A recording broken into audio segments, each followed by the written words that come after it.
I mean, I wish I had Bernie's money to pay that bloody fine. Yeah. Well, he should have paid his taxes like the rest of us do. Yeah. If you pay your taxes, you think. Good evening, folks. Here we Hey are again. there. Talking bullshit as usual. Yeah, absolutely. Hang on, what have I done there? Oh, there we go. It's all right. It's just me cocking everything up as usual. Right, there we go. So, good evening, folks. Again? Yeah, no. Good evening. How are we all? Good evening, French vinyl addict. I've had a good week. Because it was Daryl's birthday on Monday. And trying to find a Chinese restaurant open in Northampton was a bit mad, but we actually went Vietnamese in the end. And we had a really nice meal. So, yeah. Anyway, what's been happening on the channel while I've been saying, well, good evening, Richard. 2,997 people watch the channel, 11 new subscribers. So welcome to the family, the 11 people. Unfortunately, now I don't get a thing to tell me who subscribed, so I can't mention them by name. So what have you been watching? Well, number 3 was the new album review of Steve Wilson's Harmony Codex, and I'm loving that album. 66 people totally agree as well. Good evening, Simon. Good evening, Simon. Number 2, and still making waves, is Slade. 78 people have watched Slade. But number 1 is Wednesday's Marathon. Straight in at number 1 for Toto. 97 views, which is great. As I said, they're a great band. Yeah. And can I just, before Ralph's welcome, you'll find out the result very soon. So, the 28 days views, we've had 104. Shall we start again? 14,866. And 68 new subs in the month. Status Quo is number 3, doing 221. Slade 548. I just can't believe this is all going on. And still reigning the top is 20 Bad Kiss songs with 880. But I'm not getting so much stick now. Now this is the one I like at the moment. Is how many views are hot since we started. We're now up to 229,700. Yeah. 1,195 subscribers. So, number 3 is still Jeff O'Till on 3878. Derek Riggs is still on 3957. Status Quo 7406. But 11 behind Jethro Tull is the mighty Slade on 3867. Will they overtake? Well, we thought they might this week, but they haven't. At this rate, they'll be going into second place. So what about the shorts? What shorts have been watched this most? Well, the most popular in the this week was part 1 of the Songs from the Distant Earth from Mr. Mike Oldfield, 129. Yep. The 28-day top one is still Roger. Yes. The Last Farewell at 1,377. That'll be popular for ages, I think. And of course, the best rap watch short I've put out is still Jean-Michel Jarre, Oxygen. Stands at 2,591. So, a little drum roll. We have the result. Dave has got the result. Oh, now you tell me I'm doing it. Oh, you didn't tell me that before. Yeah. Okay. So Dave will announce the battle. And don't forget, it was between Remember the Future, Nectar, and Escape or Journey. So put everyone out there. Misery. Okay, so by mistake, we actually accidentally opened the poll on the Monday. and 5 votes were cast, 3 for Nectar, 2 for Journey. And then we had the live stream, and 13 votes were cast for Nectar and 10 were cast for Journey. But in the community, you've been voting all week, all the way up to midnight. 23 votes for Nectar, 16 for Journey. Overall, Nectar wins 39 to 28. 11 votes in between. So well done, Zeb and Ralph. Nectar. Yes, hard luck, Ralph. But you were soundly beaten. So this week, it's already started. Blue Oyster Cult versus the Water Boys. I'm not going to say anything because it's taking off. But there was a reminder. Well done. Zeb's a bit gobsmacked there. Yeah. Well done, Zeb. Yeah, Zeb's the first one into round 2. He's still got another entry. Will he get both of them into round 2? Who knows? Anyway, back to the laundry list and what we've been listening to. We're cracking through Cheap Trick at the moment.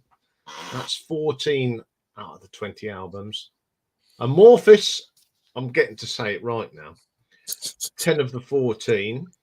Fate's Warning. I've only listened to 1 this week, so it's only gone up to number 8. Terra Maze, I've gone 7 of the 9, but I've been listening to a lot of Tigers of Pang Tang. I've really gone into the Pang Tang, and I'm up to 12 or 13. Started listening to some Beach Boys, and I've listened to 4.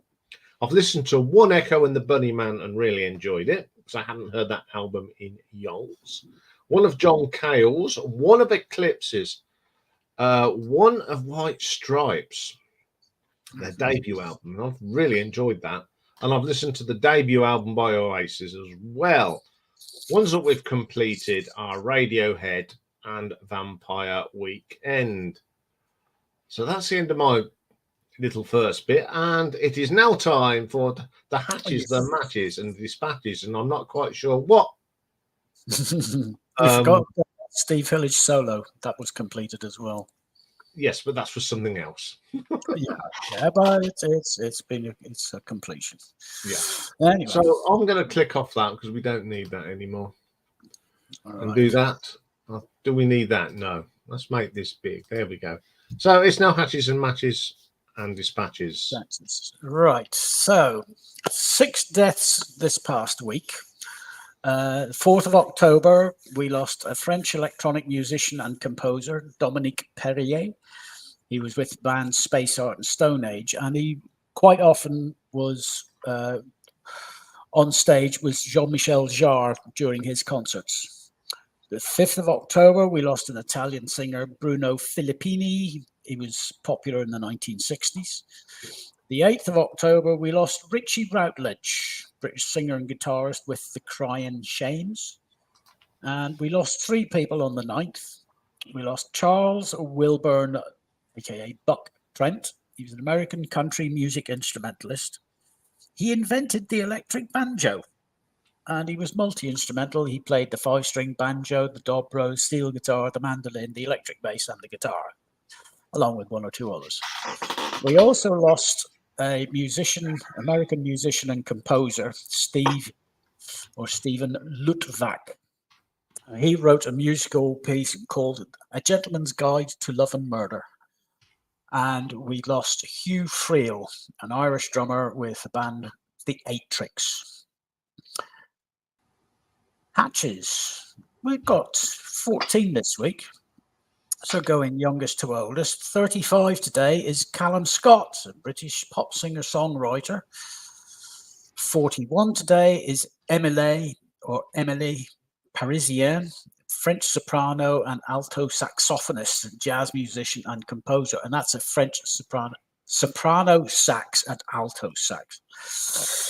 44 today is Jordan Pundik. He's known by the stage name Chugga Chugga. He's an American singer with the band Newfound Glory. 54 today is Martha Eleanor Maguire. She was born Irwin. She was previously married and was known as Seidel. an American musician. He's a founding member of both all-female country band The Chicks, aka the Dixie Chicks, and a country bluegrass duo, Courtyard Hounds. 57 today is Brian Kennedy, Northern Irish musician, songwriter, and author, and Harry Allen, an American tenor saxophonist. 61 today is Chris Botti, an American Grammy Award-winning jazz and pop trumpeter and composer. 65 today is Jeff Keith, the vocalist with Tesla. 67 today is David Fanian, singer with The Damned. The Damned will be coming up. They'll be featuring next month. Classic album, if I remember correctly. Yes, and he was born in Hemworth Hempstead, which is Just a down the stop road. on the way down to London through Yeah. Northampton. Yeah, especially if you're on the train. 68 today is Jane Siberry, a Canadian singer-songwriter. 69 is Ed Cherry, an American jazz and session guitarist. He played with Dizzy Gillespie from 1978 until 1992, just before Dizzy died. 76 today is George Lam. He's a veteran canto pop singer. It's where they sing songs in Cantonese. And apparently it's a very popular format in Hong Kong. 77 today is Darryl Runswick, classically trained English composer, arranger, jazz musician, producer, and educationalist. And 88 today is Sam Moore, Granddaddy Sam, American R&B and soul vocalist. He was part of a duo, Sam and Dave. Well, also today, we mourn his passing. It would have been Rick Parfitt's birthday today. Angela Legs Rippon was also born today, as was, if anyone can remember, Ilich Ramirez Sanchez. He's better known as Carlos the Jackal, who's currently serving time in France. Notable matches that happened today. 1942, Louis Armstrong married Lucille Wilson. She was his fourth wife, and they remained married until Louis passed away. 1980, Dustin Hoffman married Lisa Gottsagen. She was almost half his age. And 2013, Matt Sorum, former Guns N' Roses drummer, married Adrienne, aka Ace Harper. So that's the hatches, matches, and dispatches done. Now I need to close one tab, open another, because I need that. Okie dokie, right. Put that up. And if you are ready, off you go, young sir. Okay, well, it's time to see what's on next week. The most important thing of the live stream in my book, so you know what we're coming. So what we're going to do? Well, on Monday, we're going to go to Wales to have a look at the albums of the Stereophonics. Good band. Looking forward to that one. Classic albums. Now, The Replacements, Let It Be. Now, this was, according to the Rolling Stones magazine's greatest albums of the 80s. This came in at number 15. So I thought I'd have a look at this one because I don't know that much about The Replacements. I've heard of them, of course, but I don't know much about them. It wasn't a bus service, was it? Probably. All I know is they got the title. That was inspiration from the Beatles. I know that much. Mm-hmm. Tuesday, a triple header day. We're going to start off with a bit of psychedelic rock from Jefferson Airplane. Yes, no. This is going to upset someone because it's part one. It's part one. We're going to do the whole Jefferson's sort of saga story over the next month.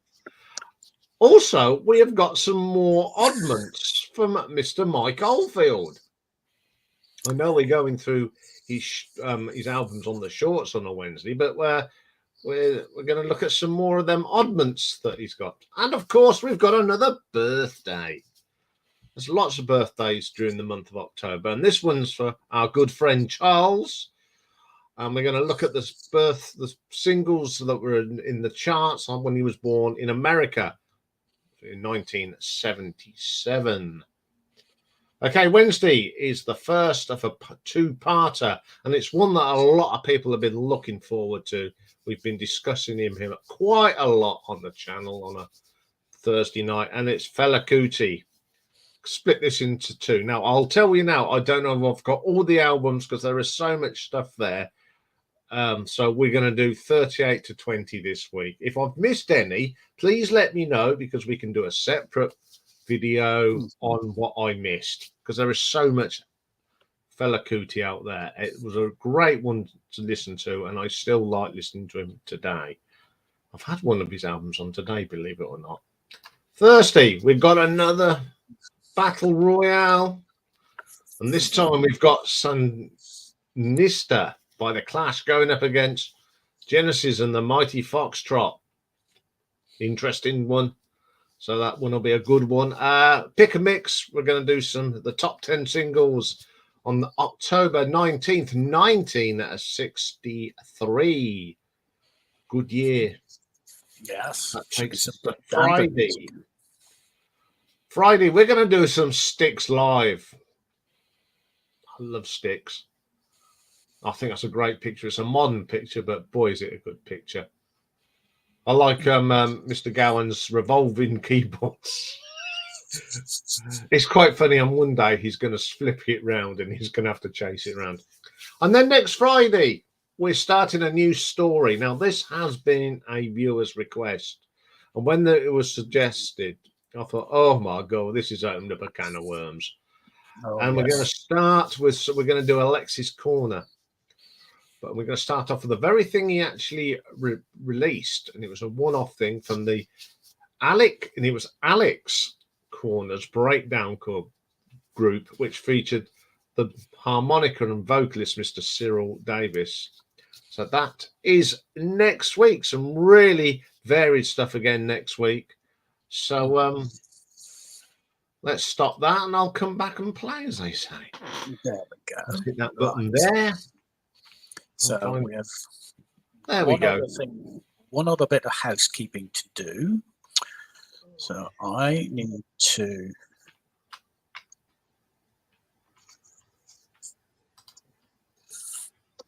I'm just going to say, Richard, I think I do. I thought I did. On Saturday, we'll have a discussion about that.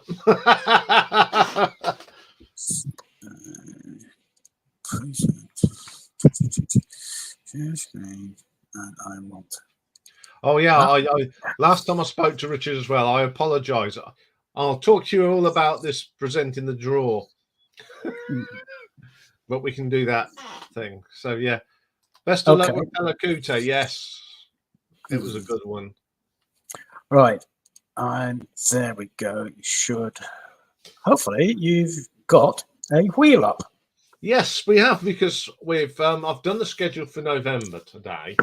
Well, and we need to pick a few years. So the first one, I do believe, is for an American top 10, isn't it?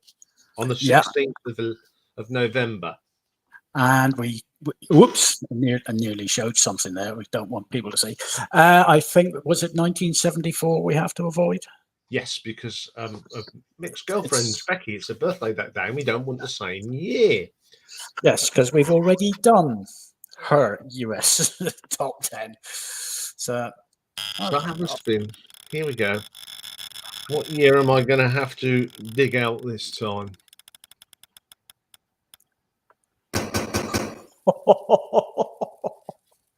1956.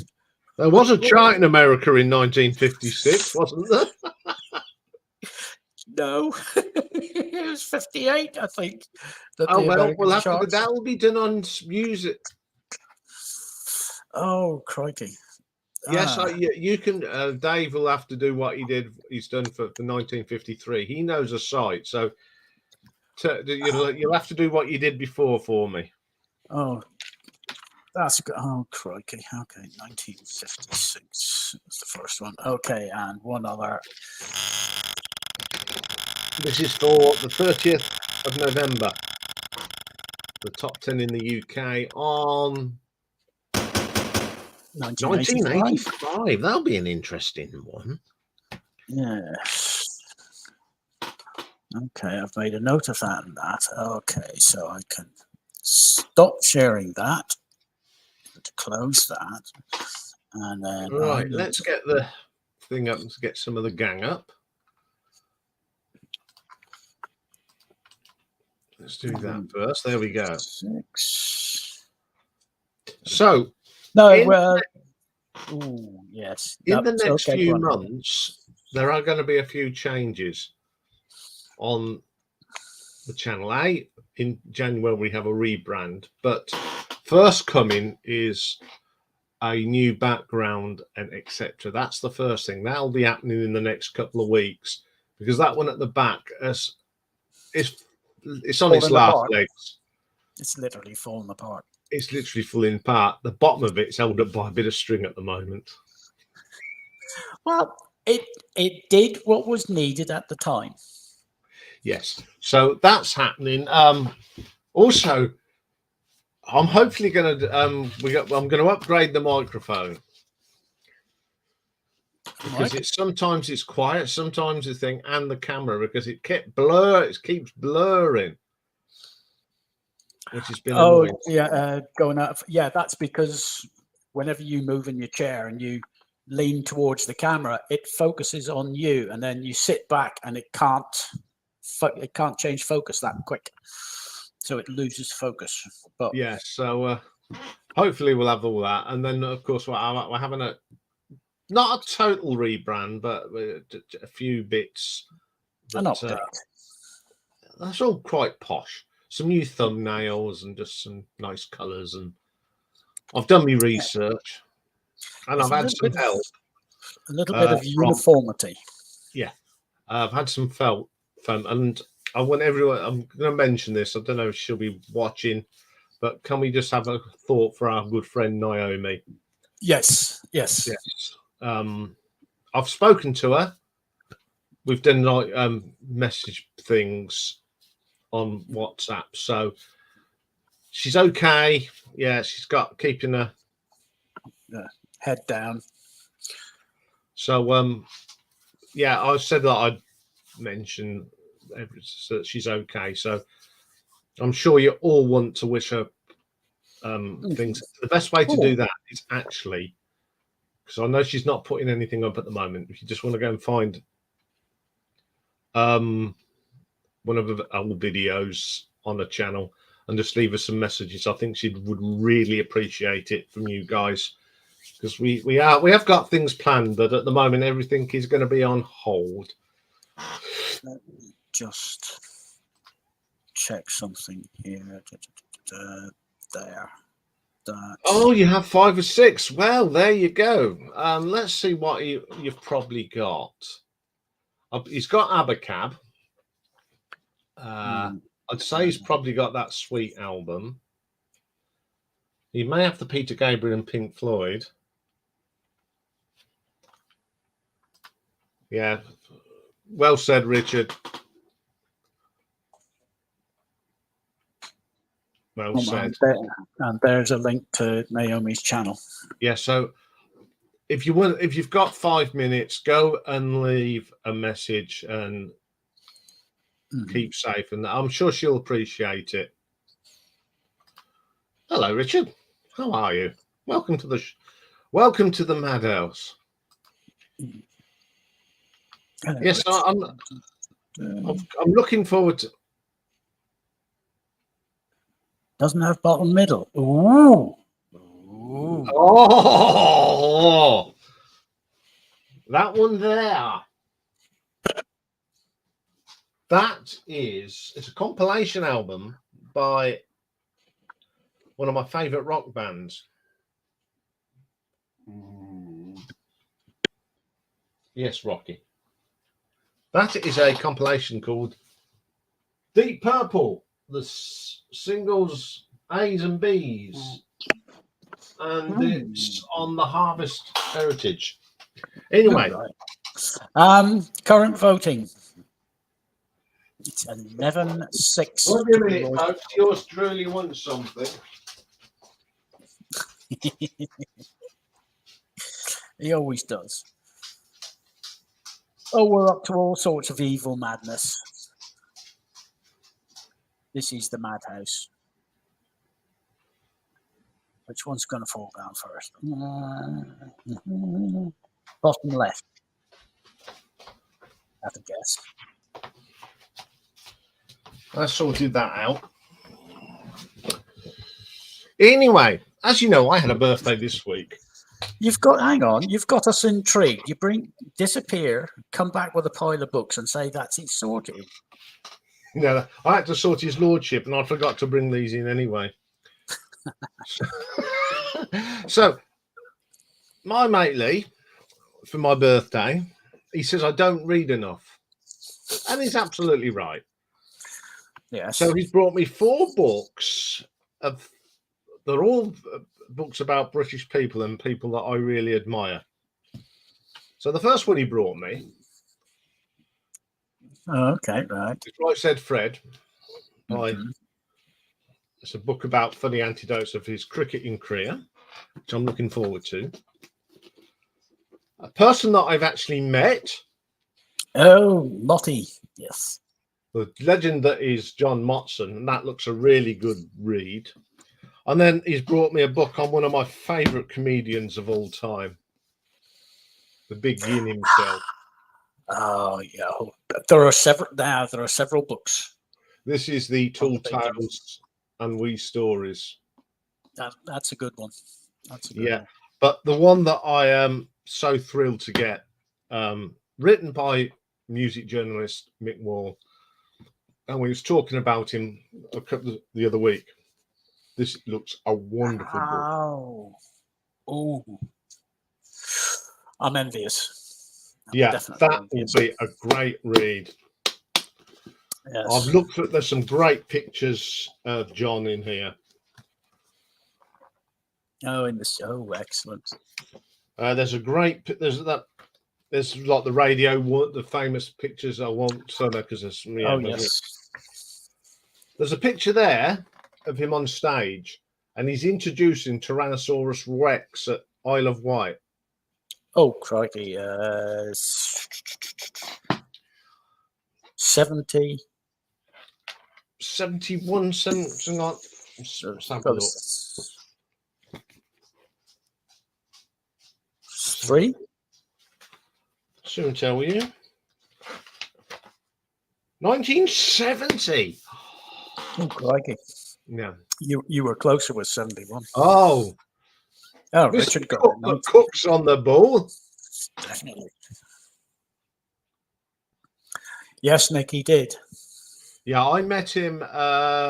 He was still working. He was on his way up to Manchester to do a radio broadcast, live commentary. So, it was a little while ago. Well, this week, poor old Rocky has been in the wars.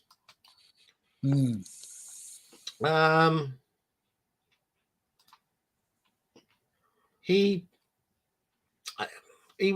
caught stubbed his toe. So he's been a bit feeling sorry for himself.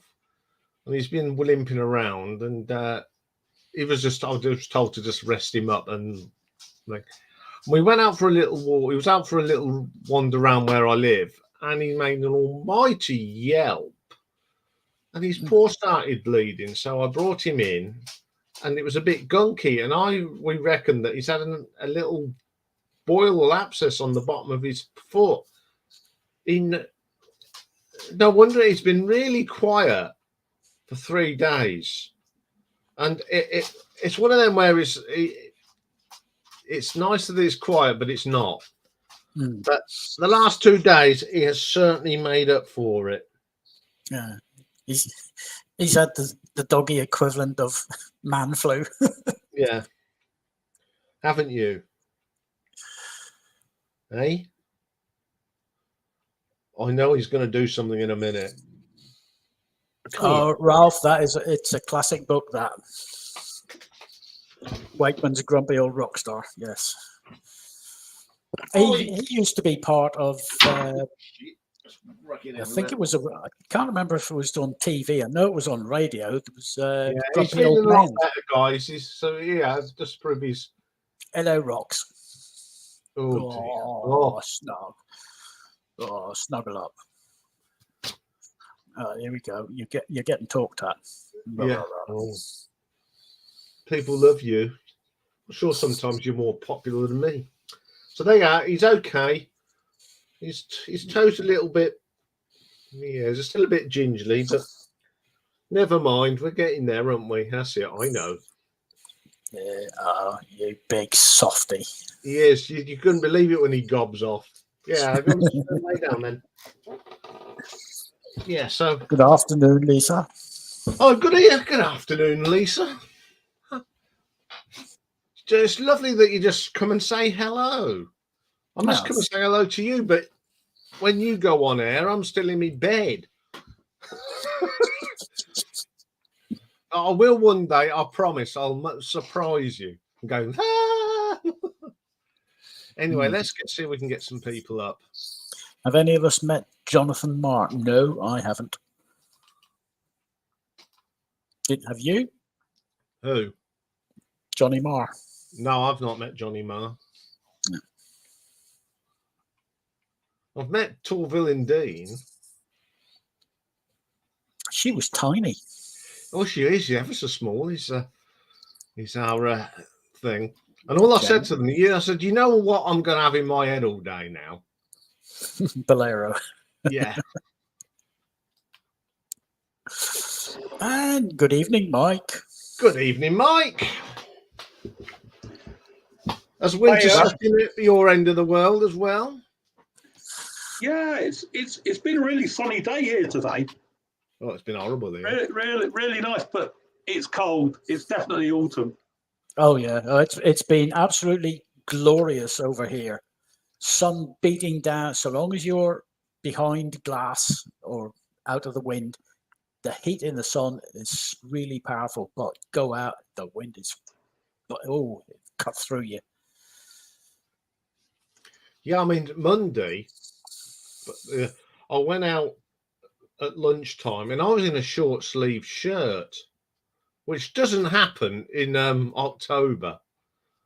And then when I went out for my meal, it was the same.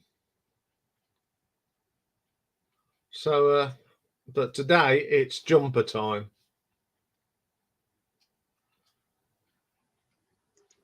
Hello, has anything gone wrong? Yeah, the echo was my fault. I'd left. I'd left the sound on YouTube. Yeah, is that better now? Yeah. I am looking forward to Fela Kuti this next week.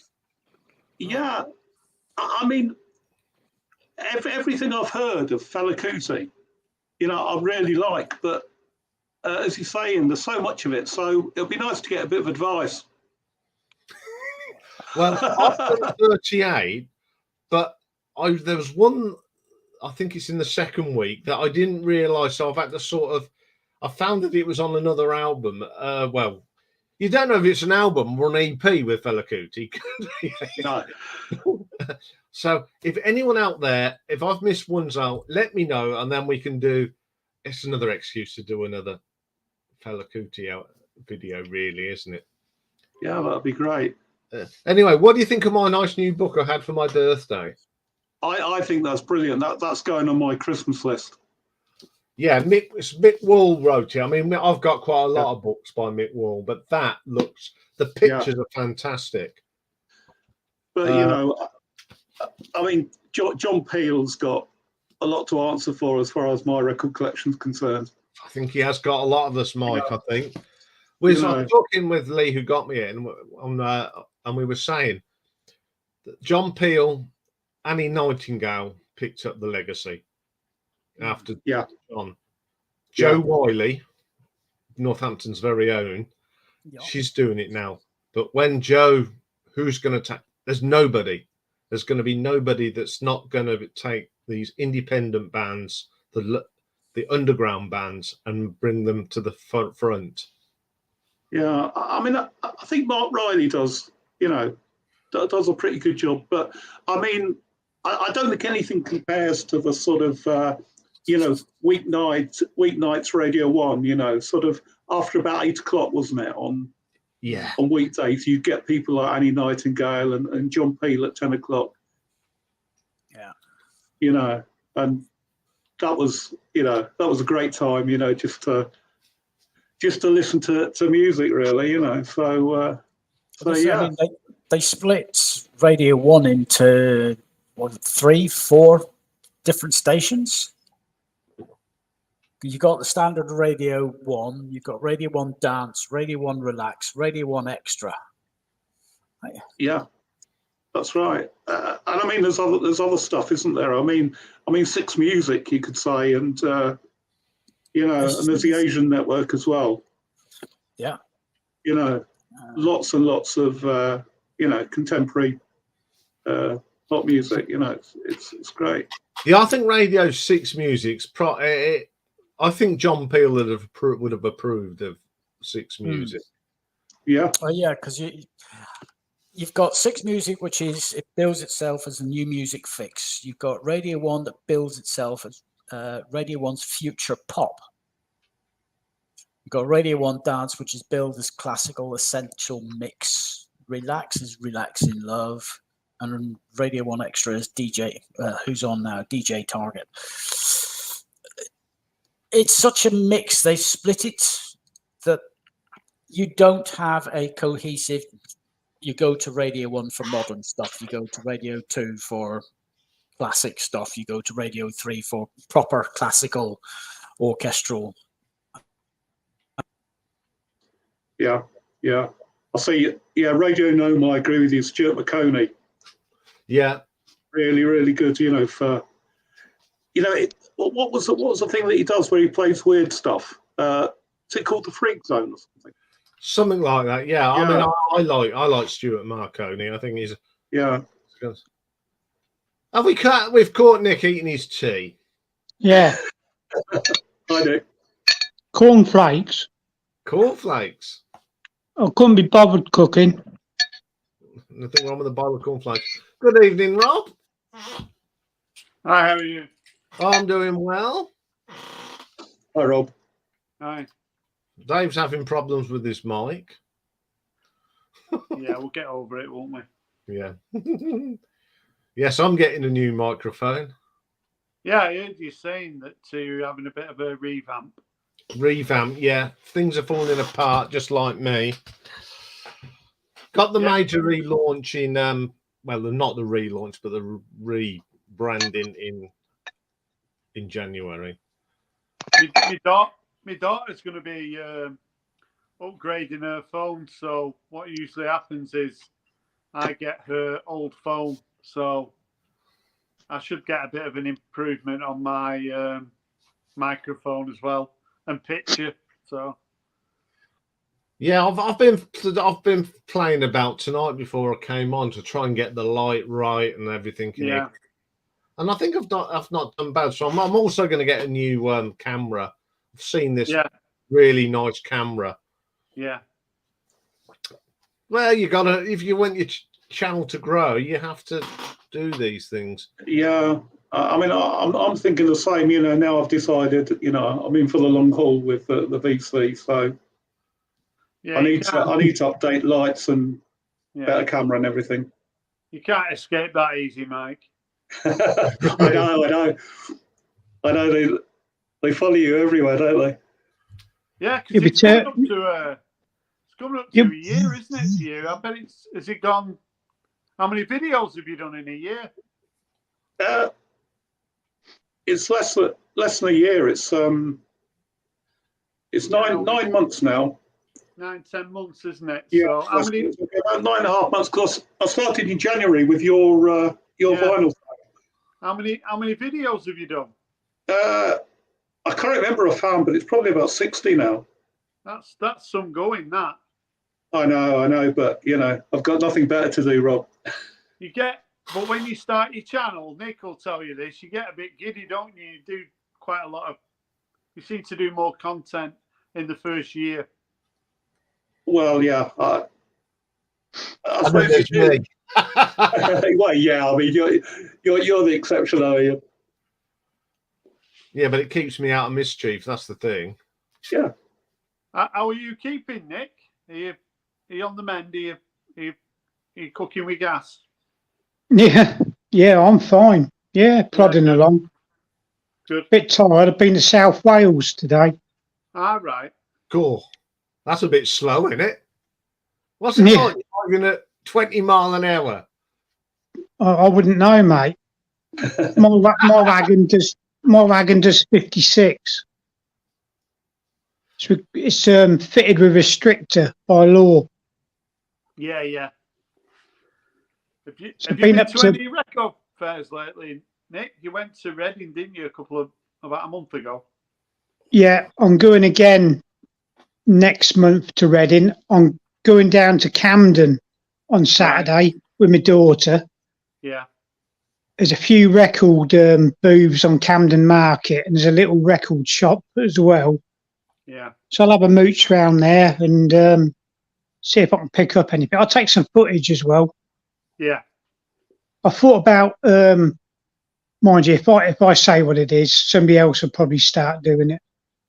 What? But I thought about, say, once a month, going to a record second-hand dealers or something like that, and just showing people what's there and putting the name and the address up and the postcode in case anybody else wants to go. Yeah. Yeah, that's great, Nick. Yeah, you should do that. I went car boot sale last Sunday at Huntingdon Racecourse. Oh yeah. Picked up a few LPs and 35 singles. Wow, that's not bad. Yeah, well, one bloke was selling them for 20 pence a go. Yeah, that's good. What was it all? That- What sort of stuff? Most of it was 80s. Yeah. So, yeah, I picked up 30 from him, 5 from another geezer. Yeah. I filmed it all, flipping Yeah, through the nice one. boxes, and I'll add that up probably this weekend. Yeah. I did Mike's Fred, Yeah. bands you didn't like and Ben grew to like. You That'll haven't put be it up yet, though, have Saturday. you? Sorry? You've not put that up yet, have you? No, I'll put it up Saturday. Right. All right. Look forward to that, Nick. Yeah, so I've been going pretty. to do that one. Yeah. Yeah, Yeah, I've been pretty busy. Yeah, mine should be up on Sunday if we get time. It'll go up sometime in the week this week, hopefully All Sunday. right. Yeah, I thought that was a good one, Mike. Actually, Oh, thanks. yeah, because it's a bit, there are a lot of bands that I never liked, but I love now. Yeah. Well, Yeah, I mean, that was it. I just wanted to do something that I thought was a bit different that I hadn't seen anybody else do. I wouldn't. The ones I picked, I wouldn't say I hated them. I just weren't into them. Yeah. They were okay, but they just weren't for me. That was the same with me. I didn't say that I didn't particularly like them. Yeah. Yeah. I mean, there's 3 of the 5 that just passed me by, really. Yeah. And it wasn't until years later that I picked up on them.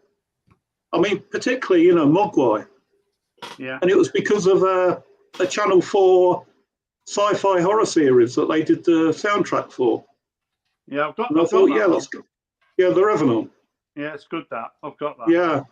Yeah, and that was so I bought the CD of that, and then ever since I've been catching up on their discography.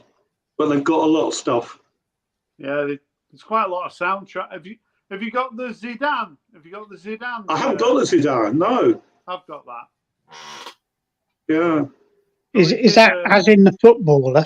Yeah, there was a film crew that filmed Zidane for the whole game, just Zidane, and Mogwai did the music for it. So, Right. yeah, I don't know where I could grab it now, but no idea where it is. So, Right. Yeah, my mate Lee had a great buy this week.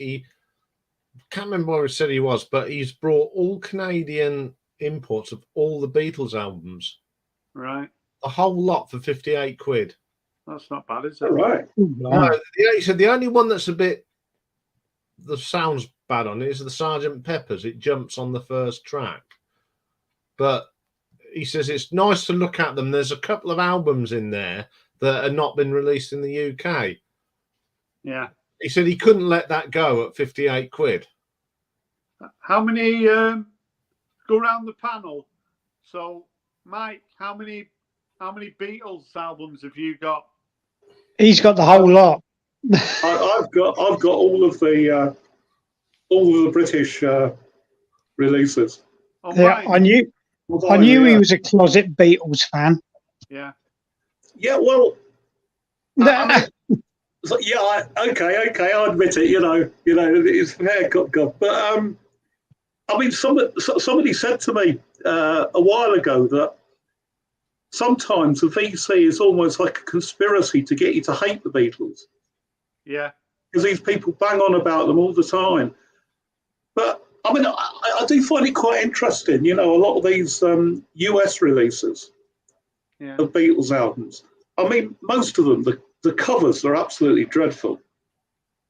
You know, it's like they've been sort of just thrown together, and they're almost like compilation albums rather than proper studio albums. Yeah. But What's with that bloody Butcher cover? Oh, that. What does it symbolise? What does it mean? You know. That was in one of my stinker cover albums videos. That was. Yeah. So that was a US release, was it? Yeah, the Butcher cover, isn't it? I don't understand it. What? Yeah, I mean, I've seen people talking about it, and didn't they sort of stick another picture over top? Yeah, they did. But if you can get one that was without the stuff stuck on top of it, they're worth quite a lot, apparently. Yeah, definitely, yeah. I don't know what it's not something I've really investigated. I'm not sure what the thought process was. Was it just we're going to shock people? Was that? I take it that was the thinking behind it. I'm sure somebody watching will have a detailed explanation. It's not something I've really delved into. Yeah, it'd be interesting to know. Yeah, but there's not many people in the UK that talk about the Beatles, Mike. You must just be watching Mazzy all the time. Hey, no, there's a certain live stream, you know, that I must say I'm addicted to, because that's the only explanation. You know, I can't help myself. I mean, the Beatles do get mentioned, but like I say, I think the majority of people in the UK don't tend to. What about you, Nick? You've not got many albums by the Beatles, I don't think, have you? I've got 2. Yeah, so that's not many, is it? No, well, one of them, Sergeant Pepper, it was a number one album, but it was number one, top of the charts on the day I was born. Yeah. Right. And to be honest, I only like one song from it, and that's the last one. Day in the Life. That's it, yeah. The other one is Abbey Road. Right. And if I'm honest, it's one of those I could have picked. I never liked it much. Yeah. I remember my mum having it and playing it occasionally. But I don't mind it, to be honest, now. I picked it's one of those that came with the free magazine you used to pick up at the supermarket and collect. Yeah. Oh, yeah. The Agostini or something, is it? Yeah. Yeah. Well, a mate of mine was selling it for a tenner. I thought, why not? I've only ever played it once. It's all right. Will I play it again? Don't know. I'm not in any hurry to. And the same with Sergeant Pepper's. I'm not in any hurry to be honest. No. Yeah. I mean, I promised myself that I'd never show a Beatles album because, you know, before I started this, watching other channels, you know, Beatles were just so overrepresented. So yeah, they are. I decided, but I have actually shown Sergeant Pepper's, Yeah. and it was a thread that I'm not sure who it was. Might have been Mike, MGK Boston, or Chris Profi, someone like that. Yeah. And it was to show an album that you would consider to be another artist, Sergeant Pepper. Yeah, that was it, weren't it? Yeah. Yeah. I remember that. My uncle years ago, he told me when he was a lad, he said you either liked the Beatles, the Stones, or the Who. Yeah. He said it was very rare to like more than one, or he said it was quite rare for like rock and rolling type blokes like him to even bother with the Beatles. Yeah. And he was a Rolling Stones bloke and Who one as well. But I can give and take. But if people like the Beatles, they like the Beatles. I ain't gonna call them out for it. You know, it's up to them. I absolutely adored the Beatles when they first came out. Mind you, I was only 6 years old. Yeah. Yeah. But, I've got nothing against them, but I just think there's too much. There's one UK channel, isn't there? There's a guy, and I can't remember his name, he's got loads and loads of subs, and he wears a flat cap. And it's not Beatle Dave, is it? Don't think it's Beatle Dave, no. James Griffiths? No. He calls his channel something like Parlophone. 33. Yeah, I kind of know who you mean. Yeah, I know who you mean, Mike. Yeah, but he can talk at length about the Beatles. Yeah, and he does. I mean, he's quite good actually.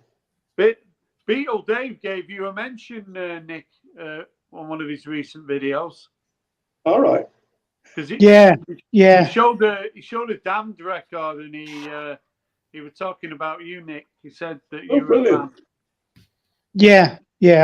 I brought that one at it was Machine Gun Etiquette, weren't it? That's I think. Right, yeah.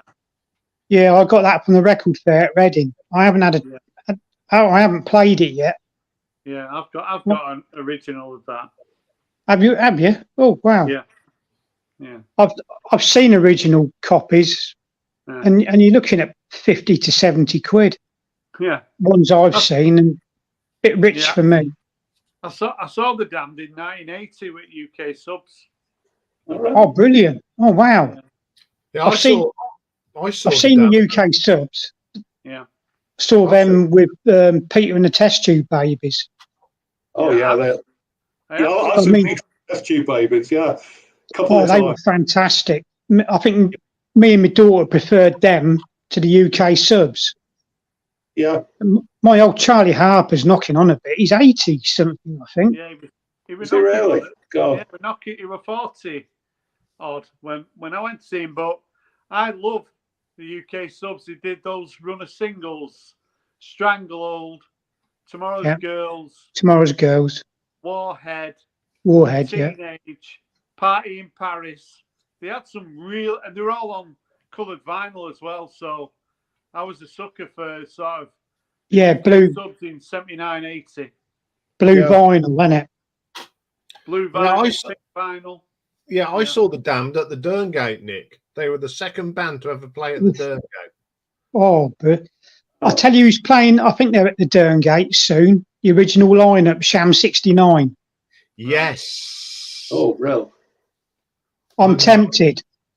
You're not the only one, actually, Nick. Yeah. We'll look into that. That might be a good evening out. Yeah. To get together, yeah. And the good thing is you haven't got all the racist scumbags that played them years ago. Yeah. Yeah.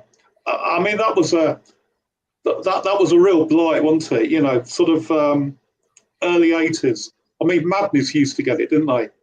Yeah, because they were all white. So you had all the Nazi scum assuming they were racist, which they weren't. Yeah. They didn't get it, did they? Because Madness named after a Prince Buster song. Yeah. Madness' first release was a Prince Buster tribute. Yeah. You know, how fit can people be? Yeah. Yeah, I mean, I remember, buying If the Kids Are United, you know. Yeah. Yeah. I saw that on Top of the Pops, and we were up on the Saturday, we was all up there getting the single. Yeah. Yeah. Yeah, exactly. I think that was 78, was that 78 that? 78, 79, something like that. I know Yeah. when they used to let bands like that on Top of the Pops. Yeah. But They had the Cockney Rejects were on Top of the Pops. Yeah, I used to like them. The great Cockney rip-off, that was a big one, weren't it? Yeah. And I like Stiff Little Fingers. I love Stiff Little Fingers. Well, I saw Stiff Little Fingers in 1980 as well. I'd love to see them. Stiff Little Fingers. I want to see them. Stiff Little Fingers. Yeah. The Anti-Nowhere League. Absolutely love them. Yeah. And I'll probably jump in there and I'll pay for me and the daughter to go and see Sham 69. Yeah. She wants to go to that Punk Rebellion festival next year. All right. So who's headlining that one? You know. Oh, they got loads of groups, Mike. Anti-Nowhere League, Sham 69. There's a bit of everything. Yeah. I mean, I'd really love to see Anti-Nowhere League. One of those bands that, for whatever reason, I never got around to see them. Yeah. I just like to sing along to So What. So what? Yeah. Yeah, so what? I can't believe we're all middle-aged men and we still think that So What's the bee's knees. Yeah, it's rebellion, isn't it? Yeah, the thing is, Mike, if we was in the crowd, we'd still sing it today. I've got it. Yeah, you just. Yeah, people. Yeah. Yeah. Do you know what? I mean, when I go to gigs nowadays, definitely not in the mosh. Those days are long. That record, it appeared on the other side was the Streets of London cover. That is brilliant. Yeah. That record. Well, the police raided the distributors where that record was being stored and sent out from. Why? Under the Obscene Publications Act. Why? Well, because it was rather rude. Yeah, but I mean, really? Why So what was? Yeah. Yeah, but I mean, Streets of London, the way Anti-Nowhere League do it, it's made to be a song, isn't it? Yeah. Instead of that kind of gentle ballad that what's his name? Ralph McTell, yeah. But there's only one questionable word in their version of Streets of London. That's knickers, and that's tame for them. Yeah, but if you found, I know we touched on it like the other week. When the Flying Lizards did that top 10 that covers album, they took songs and totally turned them upside down, didn't they? Yeah. And they're brilliant. That album is is one of the best cover albums I've heard in a long time. And I think I've got about 4 or 5 7-inch singles for them, Flying Lizards. Yeah. I picked up Summertime Blues. Yeah, I might have that one. Yeah. See, I love their version of Then She Kissed Me. I think that's absolutely brilliant. They were a bit of an oddball band, weren't they? But quite creative, weren't they? Oh, yeah, they were, yeah. Yeah. She wouldn't sing because it was far too difficult. No. That was her reason. Posh voice, though, wasn't it? But it was so different and quirky, wasn't it? Yeah. But yet so good. Their version of Money is it's probably one of the best versions of that song I've heard. Yeah. That's all I want is your money. I love it when she says it like that. Your money. Yeah. Yeah. What a group they were. Yeah. You wonder if Harry Enfield got that on Extremely Richer Than You from because that's how we used to say it. And it was just like, can't think of a name, but she saying money. Oh, there's a pussycat on, Rocky. Yeah. But he There's- gets now. There's a cat or cats keeps using my front garden as its bleeding toilet. All right. So I'm just trying to catch the thing so I can see who it belongs to, and then I'll go and take a dump in their front garden and see how they like it. We had a cat do that when I was younger, and my dad put pepper down. Yeah. Is there a Red Dog Fair in Leeds this weekend, mate? Yeah, it's In the market? it's Record Fair at Leeds Market, Is and it a it's decent one, mate? National Album Day as well, isn't it? Say again.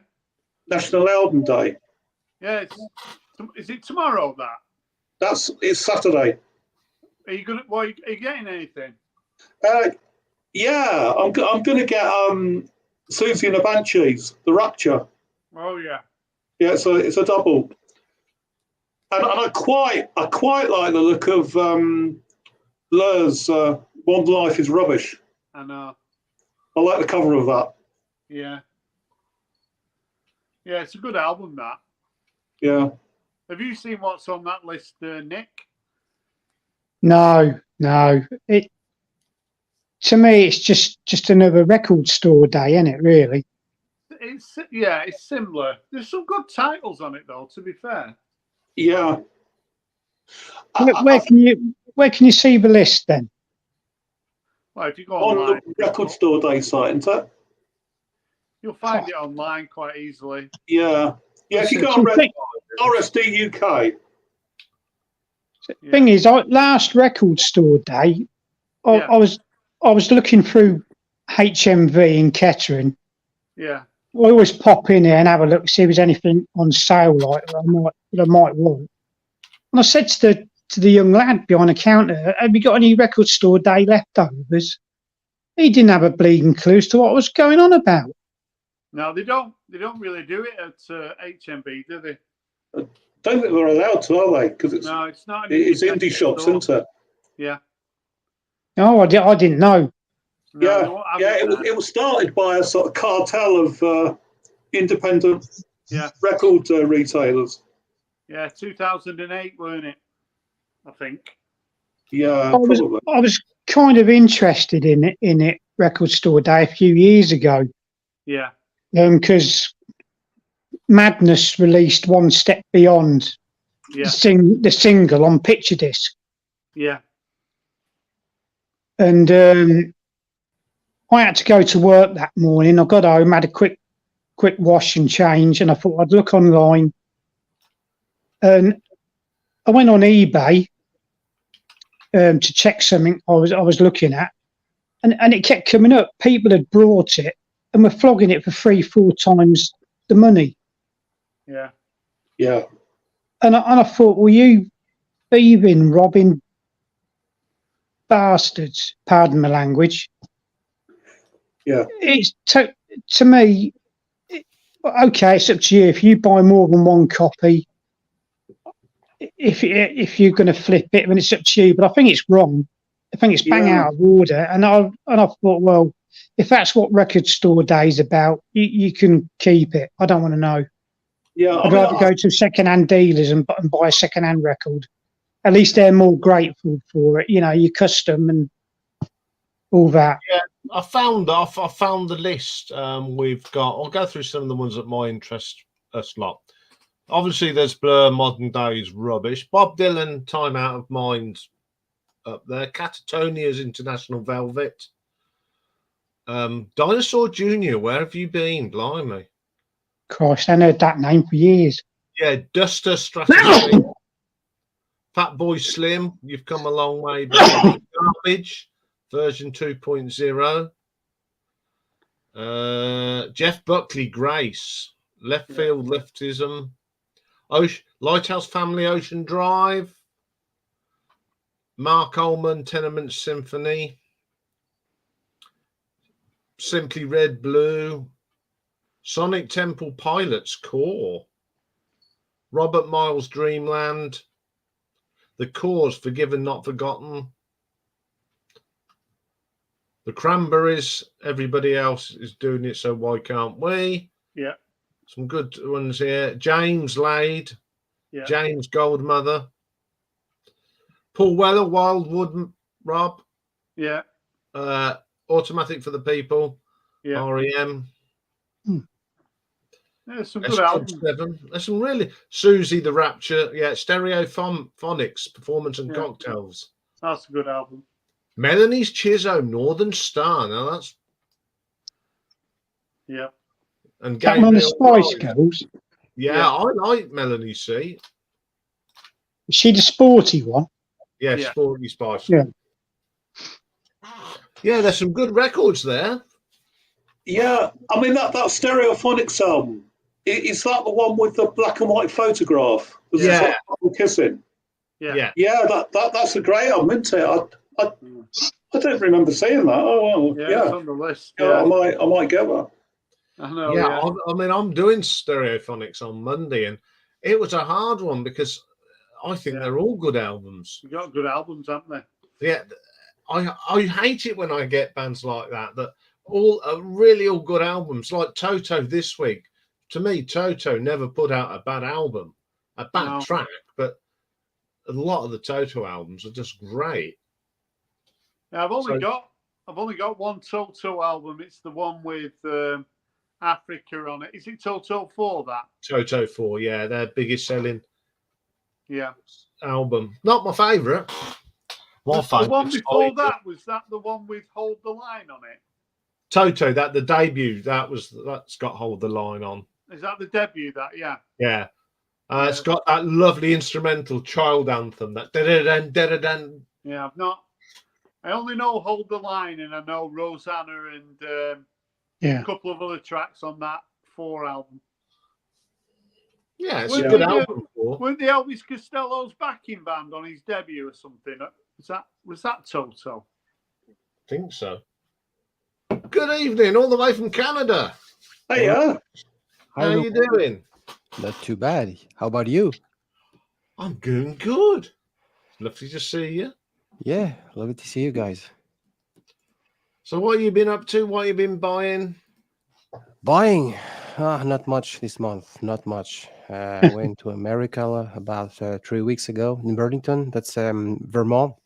Yeah, nice. And I found a couple of records there. Asia, an original pressing of Asia, Steely Dan. Oh yeah. A very nice album from Gene Clark. I was after that's Gene Clark and the Cousin Brothers, an album he made right after he left the Byrds. Yeah. And the one I showed last time, that's the Jam. Japanese. Exactly, Japanese press, and an album from the band, the Canadian band, the local band Rush, which is a Hemisphere. A really good album. Well, that is my favorite. A red copy. Yeah, beautiful. It's a great album. Yeah. So, I mean, going back to my Battle Royale, Nectar beating Journey's Escape. That was a shock. You know, if you're into your prog, I mean, you'd know about Nectar, but to beat a big album like Escape. Honestly, I don't know much about that. Sorry. Oh, don't know Nectar. Great band. But there was a Nectar. But this week it's the Waterboys and Blue Oyster Cult. Oh, that's I wish I was a fisherman or something like that, isn't it? Didn't they sing? This is The Sea, the Waterboys, and both excellent albums. I've been listening to some of Mike Scott's solo stuff. That's pretty good as well. I've not really listened to any of his stuff. Have you, Mike? No, not really. I mean, I really like the Waterboys. I think, you know, I like that. I mean, you summed it up when you were doing the review. You know, it's this very sort of cosmopolitan sort of. Well, it's sort of the four corners of the United Kingdom, isn't that? Yeah, that not And many. it's that sort of mixture of sort of folk, a bit sort of a bit new wavy. It's you don't really know quite what you're going to get. No, I So mean, they're pretty good. yeah, the reason I hadn't listened to too much of Mike's solo stuff just wasn't, I was more the Waterboys. And then when I listened to the live album, and there's a couple of tracks off Mike's solo album, you go, oh, these are pretty good. So I went and listened to the album that come off, and I thought, yeah, I'll pencil him in for an album ranking one day, because I thought it was a terrific. It's very similar, obviously, to the Waterboys, but he adds his own thing to it, getting away from the Waterboys, but it's still, if you get what I mean, it's very Waterboys, but it's not. He just has his little twist on the songs himself. So, what's everyone been watching? It's what you've been watching in the VC this week. What am I missing? What should I be watching? Oh, yeah. I was going to mention this guy anyway, and I know Simon's seen him because Simon left the comments on his channel. But it's a guy that's only been doing this for about, well, it's probably 2 weeks now. He'd been on for about 7 or 8 days when I discovered him, and he's called the Midnight Special. And he's from That's guy. Yeah. And he did a lovely crate dig. Well, a couple of crate digging videos. Is he in Wrexham? Yeah, he's in Wrexham. Yeah. What's he called, Mike? It's called the Midnight Special. Yeah. But his logo is TMS, and I just can't see that without saying Test Match Special. Cool. Yeah. He's got a beard, hasn't he? Isn't he got a dark beard, if I remember right? It's the same geezer. Oh, I'm not wrong. I found him. Yeah, he does a bit of editing on his video because he had a coffee break, didn't he? And opened the fridge. Oh yeah, that's right. Yeah, he's okay. I just thought he's definitely one of us. He's got that vibe.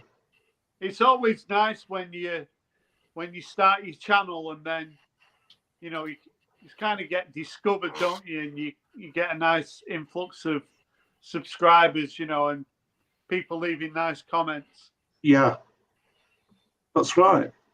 I'll check him out. I've just subbed to him, so I'll check him out. He's done an intro type video, hasn't he? If I remember right. Yeah, I've just saw a little bit of that. That looks quite good, and he's got a nice banner.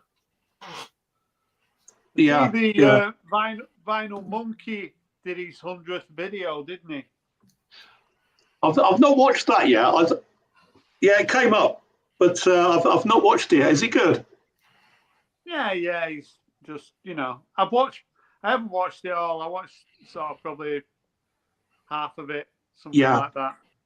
But I mean, I really loved it when he did his record cleaning video. Did you see that? Yeah. When he was out in his backyard with a pressure washer. Yeah. Technical stuff, was it? It was. It was so funny. I thought it was great. Excuse me. Do you know the French guy in Canada? What's your name again? My real name is Romualdo. It's kind of complicated. You can call me FVA if you want to. No problem. Right. Call you what? FVA. That's how the American like to say. FVA. Yeah. FVA. There we go. FVA. Sorry. Yeah. So, what I might have missed it, but what's your kind of story in sort of making videos, etc.? It's very interesting. I started recollecting vinyl because I get a collection I grew up with. That video I recently made because I saw you with your son. Oh yeah, that's right. Yeah, makes me interesting to tell about my story because my father taught me a lot about his music. He had his Styx, Deep Purple, vinyl back in the days, and I grew up with that music. And when I got into vinyl again, 2018, I had a chance to travel. I was working in Switzerland back in the days, and I traveled a lot in the UK, in Sweden, in Germany. And it was really interesting because I had this chance to find original copies of Beatles or other great bands like Pink Floyd, and I find the way to rediscover the analog sound. Yeah. And when I moved to Canada, there is this big French guy, YouTuber called Monsieur Vinyl. He has a channel. He's one of the most followed video maker by the French vinyl community. And he asked me to do a video. I had no channel at all. And he said, hey, you can talk about your experience because you went to Canada with your entire vinyl collection. So your opinion might be interesting because you now both know kind of both worlds.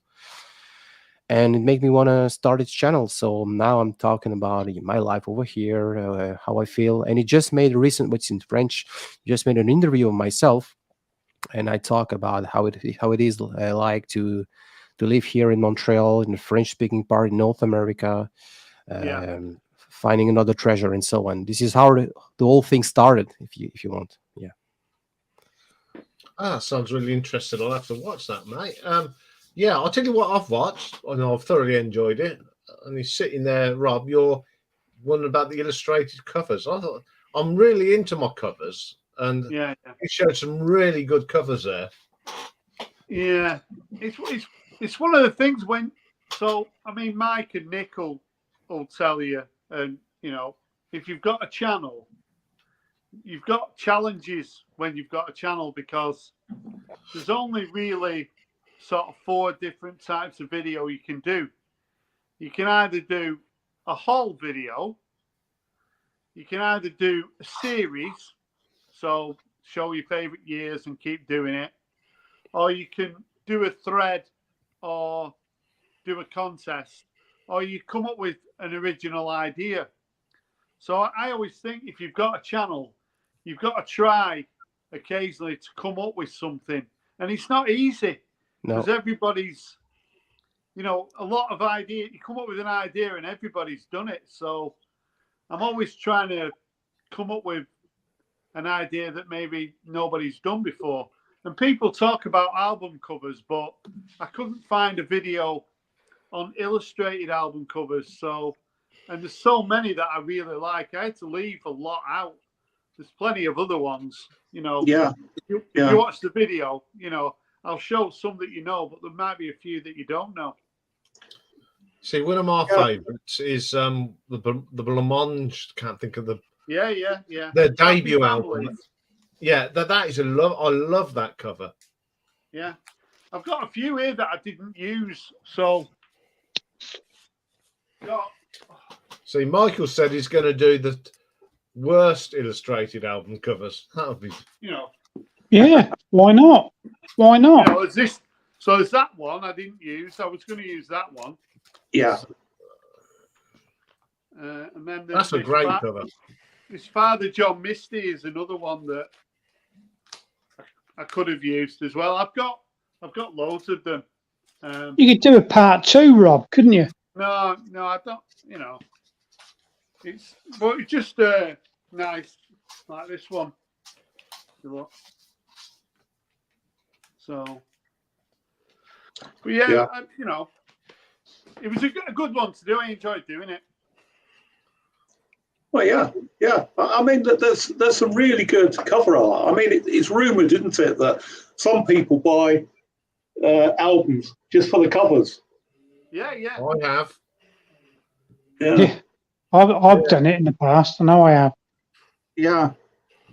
I've got some. Because do you watch a lot of videos and don't comment? Who, me? Iain. Oh, sorry. I haven't. I do. I haven't commented on yours yet. No, I don't mind. It's just you get like, no, but it's one of those things, isn't it? When you do a video, it's nice, isn't it? When you get comments on your video, it's sort of, yeah. There's nothing worse than if you do a video and you don't get. I mean, there's some people that you don't want to get a comment from, but It was That's nice true. to get a nice comment from Michael. It was perked me up a little bit. Yes, but Michael's comments are always instructive, aren't they? Yeah. Yes, I remember Michael's very first comment to me. Very colourful. It launched your career, Ian. Yeah, and we became friends through it, didn't we? Yes. Anyway, I did what you after last week when you showed an address. Hope that I had to watch a video to do that, especially for you, Michael. I bet. Thank you very much. I really could have caught it from my good friend in New York had that address be shown. Yeah. I probably would have launched a whole bunch of parody videos about me. Yeah. So that was quite hard to do. It took longer for it to actually render again than actually the actual work. I think it took about 4 hours. Wow.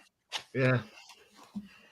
So, Rob, Mr. Walker, I wanted to compliment you on your video about good illustrations. I think it was really, really, really good, and I might do one myself.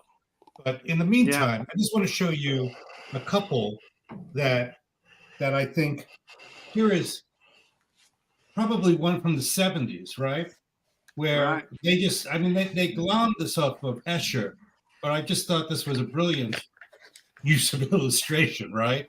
I mean, it's different than this one where they commissioned the artist to do it, but this is probably right up your alley, right? I like that. Yeah, that's very sort of comic book, isn't it? Very sort of mad or something like that. Yeah. Is he heavy metal? This is blues. Savoy Brown. Well, you wouldn't think it, would you, from looking at the cover? Yeah. You guys don't know Savoy Brown? They're British. I do. I Yeah. know the name. And the other one, I got myself that copy. With the I wouldn't have a original. clue. Yeah. Oh my God! You have the eye. You have that. Yeah. Oh, that's so rare. fantastic. That is so rare. It's beautiful, beautiful copy. Yeah. Yeah, you're very lucky. I think it's a French press I got back in the days. Yeah. Something. Yeah. That's my absolute favorite Mott the Hoople record. Yeah, released on the oh yes, Island label. Is that like the second or third? That's their fourth. Yeah. Right. And then they my mate Lee again. He brought one of these cheap budget 3-disc Mott the Hoople, and it's basically the first 3 albums. And he got it for a tenner on a box set. And he brought it round, and I was having a really good listen to it. And I was saying to him, everyone just thinks Mott the Hoople. All they think of is One Bitten Twice Shy and all the Young Dudes. They forget all the other songs. Yeah. Did they do? Is it Roll Away the Stone? Yes, they did. Oh, yes. All the way from Memphis.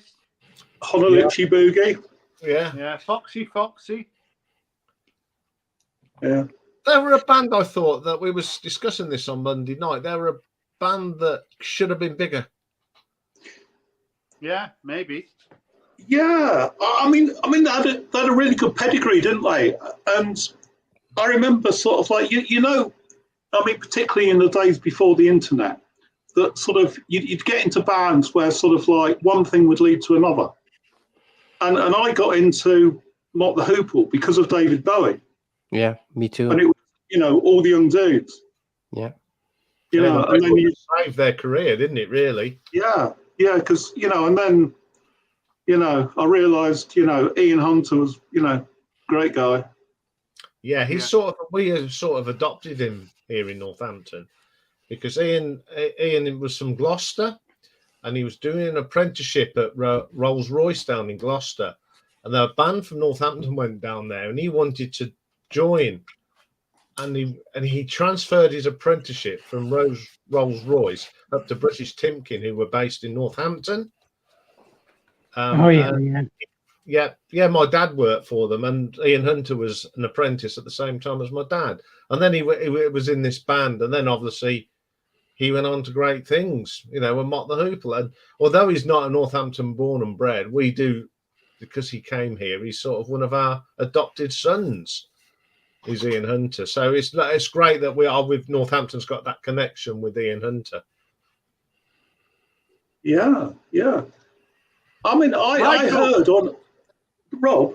I heard something on sort of some VC live stream. Can't remember who it might be, but apparently there aren't any good bands in Manchester. No. The one that were played at the Hacienda. Apparently, there are loads of good bands in Birmingham, but we could only name Black Sabbath. Yeah. I can just see a Spooky Tooth album. This one, for instance. Yeah, that's right. Yeah, that's a good album. What's the Spooky Tooth I could see hiding there? That's the newest repress I got back. That's in my the day. favorite Spooky Tooth record. Yeah, that's Spooky Tooth too, isn't it? This is that's Spooky Tooth. This is with that song "Better by You, Better Than Me," then created a lot of kind of trouble in the '80s with Judas Priest. Yes, it did. And I love that song, "The Mirror." I find it very proggy. I don't know. What do you think about this? Yeah, it's a great album. Very nice. Yeah, it's a gatefold. What's on the center? It is. It is. Oh no. Oops. No, it's not a gatefold. The German. I also had the German copy back in the days, and they had a gatefold. You had this picture inside the German press. Yeah, correct. Gotcha. I had both. Yeah. Luther Grosvenor went on to join Mott the Hoople, and somebody recently showed one of his. He did a solo record, Luther Grosvenor. I didn't know that. No, and of course Mick Jones, who went on to, he joined, and then he went on to form Foreigner, didn't he? Yes. What's that? Yes, I'm going to be doing Spooky Tooth very soon, so I'm not going to say too much. I see. Did you watch Stevie's vinyl cupboard? His "Who's Next" video. It was great, wasn't it? I mean, I imagine he's not here tonight because he's transcended to a higher plane, hasn't he? Yeah. It's very. It's getting better and better, isn't he, Michael, Stevie? He's getting better and better. The beginning was great and the ending was great. When his partner woke him up and he had that big white tattoo on his forehead, it was quite creative. Yeah, it's sort of it's wasted though, isn't it, on the vinyl community? I agree. In the vinyl community, that's not what they want to watch. They want to watch a lot of records, and I don't know. It don't for me. It's really entertaining, but I don't know how successful. I don't think he's that bothered, is he? As long as he's enjoying doing it and he's improving his skills and that. Yeah, but the subs are really rolling in for him, though, aren't they? Yeah, but he's something those, right.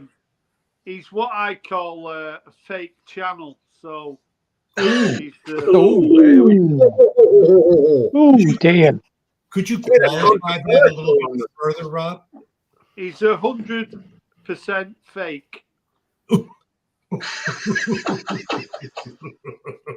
Explain yourself. Could you please be more specific? It's not a channel. Are you British people supposed to love each other on these live streams? I mean, there's so few of these British live streams, and here you are slagging another channel, Rob. Shame on you. Shame. It's a short fake, so it's built up on shorts, isn't it? So it's kind of separate. Very good shorts, brilliant shorts. Yeah. But it's a shorts and VC channel. They collide, don't they? So that's why there's quite a few people who have built the channels on shorts, and then they'll do a live stream, and they've got about 4,000 subs, and there's about 6 people watching. And that's because the people who've subscribed to the shorts aren't interested in their, live streams. They've just connected with the shorts.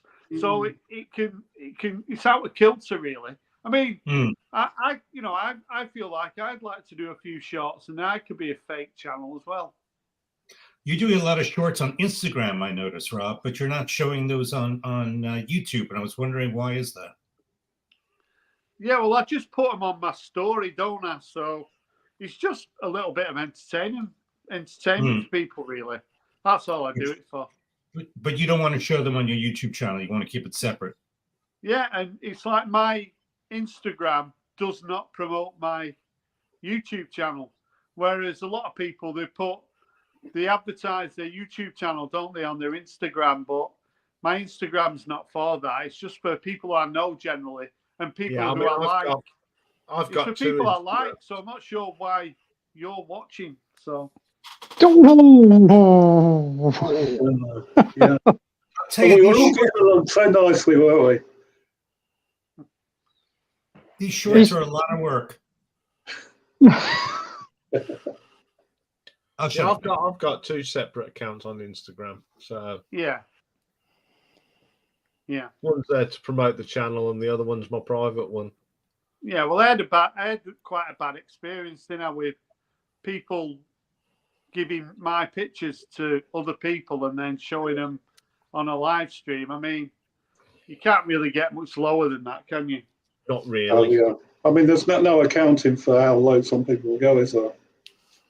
Yeah, the person who did that is like a piece of shit, isn't he? So. Oh yeah.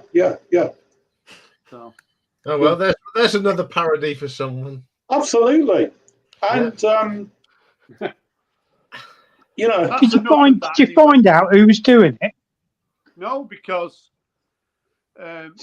so I blocked the person who showed the picture, but they got the picture from somebody else who's obviously following my account. So I tried to delete people who I thought it might be, but he said I've not deleted the person. So it's just something you shouldn't do, isn't it, really? But so it's different now because I did the video with my son. So I've kind of brought my son into the public domain, if you like, on YouTube. So if someone did that now, it wouldn't be as big a deal because he's been exposed, if you like, because I've done a video with him. But at that time, it was private, really, and he just shouldn't have done that. But yeah, I mean, the difference is, Rob, that you've sat down. I want to do this, and he said yes. Yeah. That's the difference. He's right. But another thing that was really telling is I asked Waxed. I said, "Did you enjoy the video? Have you watched any of it?" And he's not even watched like a minute of it. So he was happy to parade a picture of his son on the live stream, but he's not even took the time to watch 1 minute of it and just say, "Oh yeah, it was an enjoyable conversation." Sort of engage a little bit. So that tells you everything you need to know about him. I'll tell you what, Rob, that video is probably one of my favourite videos so far this year. Thanks. It's absolutely brilliant, and it's different. Yeah, Alex was great. Yeah. He's a natural. He's an absolute natural. Yeah. Rob, I've said this to you before, but it might help your frame of mind if you spent a little less time over there in the peanut gallery. Yeah.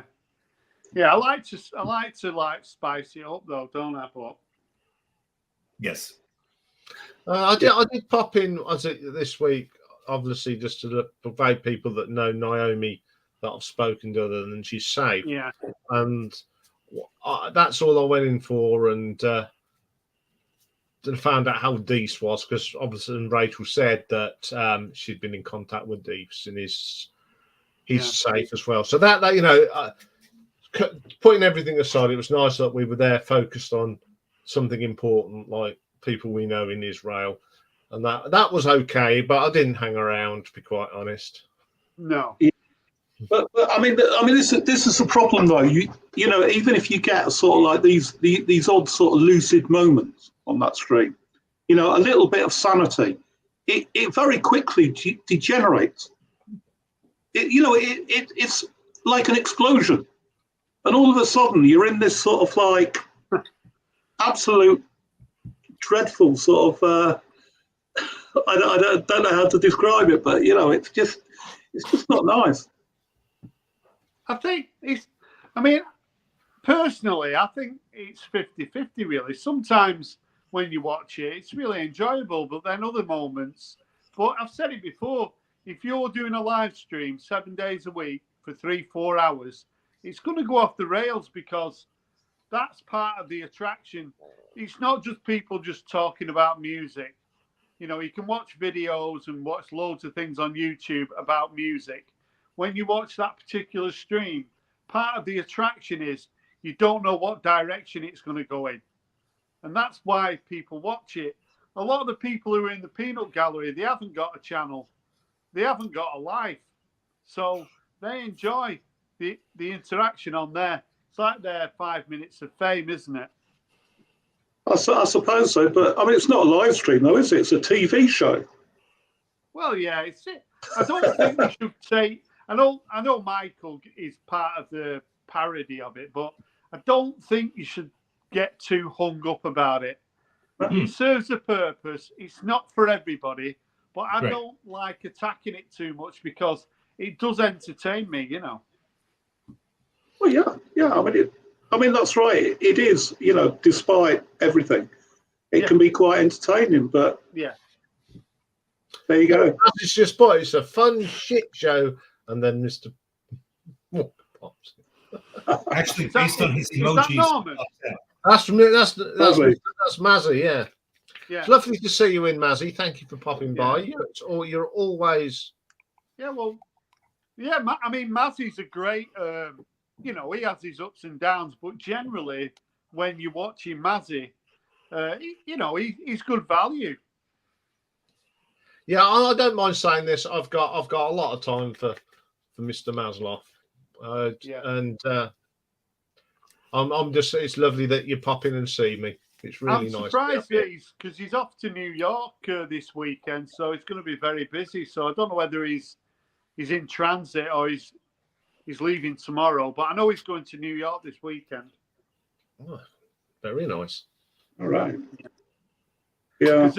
I think there's about 12, 15 people sort of VC related who are going to be meeting up. So, you know, all well and good. All right. Anyway, I'll let someone else speak. Well, about time too. Get myself in trouble. Yes. Yeah, this is a taxi into New York from the airport. So, well, I can't think of a better thing to do while you wait, get in transit and watch me. Feel very honoured. Yeah, I've got a question for our friend FVA. Yes, sir. You mentioned the other day that I think you said you were gradually sort of getting into prog, sort of like from sort of classic rock, and you showed an Eloy album. Yep. And I think it's the first time I've ever seen one shown on the VC. Yeah, that's Planets. That's released in 1981. Yeah. Yeah, because I've got a lot of their stuff on CD, but I don't have any albums by them at all. My father bought that album. It's very curious because I didn't like that album back in the days. Now I'm more into prog. And last summer I read a book a French guy wrote called Rock Progressif, and it's a Bible. You can find everything, stories, context, plus all the bands from outside the UK. Sorry, guys. I really like Genesis, Gentle Giant, but Italy, for instance, they had great bands. And I recently took part in a live stream with the Prog Corner, that's Scott. And he likes the Italian prog band as well. So PFM, just to name that band, is amazing. And in Germany, they had this label Brain. They had a lot of great bands like Novalis, Jude, Grobschnitt, for instance. And kind of in a way to discover other, the usual suspects is absolutely my favorite. Genesis, Peter Gabriel era. I went to see Peter Gabriel in a concert in Montreal 3 weeks ago. It was amazing. And Gentle Giant or Emerson, Lake and Palmer. But now I'm more into discovering other bands, even French bands, and So what sort of period are you into? Is it the sort of the classic sort of early 70s stuff, or do you listen to a lot of modern stuff as well? I listen to a lot of things released between 1967 and 1973 because that's a great time. You had psychedelic rock, then prog rock.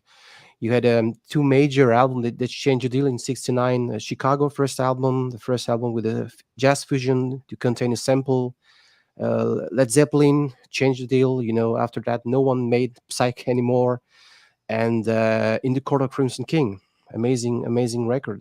And all this obscure band, it was possible because you were just before the oil crisis, so they were supported. They had this college circuit they could perform within. So find great obscure band. There is this channel called Rarest Record on YouTube, where you can find all these bands, obscure, mainly from the UK. That band called Dark in the Run of the Age. It's the amazing story, that guys, he could receive the phone calls 20 years later, and you just realize, wow, they were amazing. There were so much really good band, prog, hard blue, and I try to find as a reissue. Akarma made a couple of back in the days, but this is really my perfect period, I would say. So that reminds me of a story you'll like this one. Last time I was actually in Canterbury, I went into this record shop and I went, have you got any bands by from the Canterbury scene, right? And it went over this bloke's head. Soft Machine, Caravan, it went over their head. What do you mean the Canterbury scene? I said, you're from Canterbury and you don't know what the Canterbury scene is. I said, you ruled the waves in 72, 73. All the big prog bands in England were from this area. And I just named, Soft Machine, Caravan, never heard of them. Yeah. What do you think about this band particularly? Love them. I love Fairport Convention. Are brilliant. They're not prog though. Do you consider them prog? Prog-esque. Yeah. Because they were a massive source of inspiration for Peter Gabriel when they were recording Trespass album, like the band Family. So that's two bands that are not prog. That's prog-esque because they were American. They had this massive hit with Emmett Road cover version, Bob Dylan, Johnny Mitchell on the first album. They had the American producer Joe Boyd, and he's the one, ironically, to say, "Hey, you have to assume you're British young people. You have to do English folk." And with Legion Leaf, they nail it. It's an absolutely great album. And I think after that they made another album, and Richard Thompson left. Sandy Denny went with the Strobes, something. I'm not sure about that. But Fairport Convention is brilliant. It's absolutely brilliant. Yeah, I agree with you. Those early albums are just great. Yes. I mean, I like What We Did on Their Holidays, On Half Bricking. The second, the third, yeah. Two great albums. Have you dipped into any Sandy Denny solo? Never went into his solo career. I tried to grab some bits and pieces on YouTube. Concerts she made on piano. I really like her voice. Reminds me Annie Haslam from Renaissance in a bit. Not same, but And it's a fantastic female voice like Johnny Mitchell. I also follow the channel from David Atkinson. Really like his taste. Yeah. And he likes Johnny Mitchell and Yeah, Christopher says, what about Cosmos? What's progressive about it then? What is prog? Why is it? What is progressive about it? Good question. Good question. To me, I don't understand. To me, it's like classic rock. Well, No, it's not. the traditional training. A lot of them were trained in classical music, and it's also storytelling. So epic Yeah. storytelling. Yeah. So you have, I think Tommy was probably one of the earliest progressive Possibly. rock. Try to do a progressive album. Yeah, yeah. Where they tell a whole story that encompasses the record. Like Supper's Ready is a classic progressive rock track, because over the course of almost 20 minutes they tell a whole story. And other bands, US bands and British bands, their whole story was in 2-minute and 3-minute segments. So prog tried to encompass more and add classical. I mean, I saw the Renaissance shows in New York. I mean, Annie Haslam was a classically trained singer.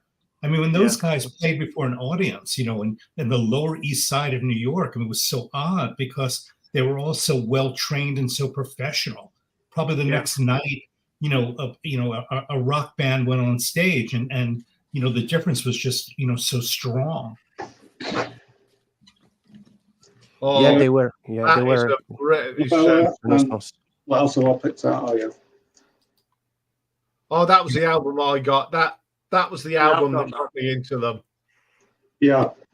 Do you have the Sherazade and Other Stories? That's my favorite. Oh, that is a great album as well. Yeah, yeah. I mean, I'm not sure if I would really describe them as prog as such. I mean, they fit into that sort of that broad area, but it's more sort of like folk rock, isn't it? Yeah. I mean, certainly Fairport Convention. Yeah. We're in that sort of folk rock sort of area, you know, using traditional music. Yeah. Yeah. Well, then isn't Jethro Tull? That's folk family. rock? Yes. Family. I never got into family. I need to. Jethro Tull it's maybe like the Moody Blues or Procol Harum. They were before prog rock, so they did something different. But they came after prog rock, and they launched their Thick as a Brick album, which was prog. But they were not considered prog rock band because they didn't start it as such. My feeling. The first two Jethro Tull albums, they're more jazz, blues fusion. Yeah, they were blues. And they're great. They had great albums. They had this great bass player with the song Bourré, for instance. It's Serenade for a Cuckoo. Yeah. I love Serenade for a Cuckoo. I think that is just absolutely I mean, you know, you'd say sort of, you know, Soft Machine were very much a sort of a jazz rock band, weren't they? Yeah. Yes. You know, and they moved into prog. And I think another band, you know, Wishbone Ash, produced one prog album. Argus. Argus. Argus, yeah. You know, but nothing else sort of compares to that at all. It might as well be a completely different band. Yeah, Christopher's right. Mick Abrahams is the bass player. Yeah. Oh yeah, thank you, Christopher. And Magma, it's a French band, very experimental prog rock, and the founder was a huge fan from John Coltrane. So jazz and classical music, that's the source of I mean, education. there's one Italian band that Naomi got me into, and that's Maxophone. Yeah. That is I'm not going to go. We sort of set each other a challenge, and that was my challenge.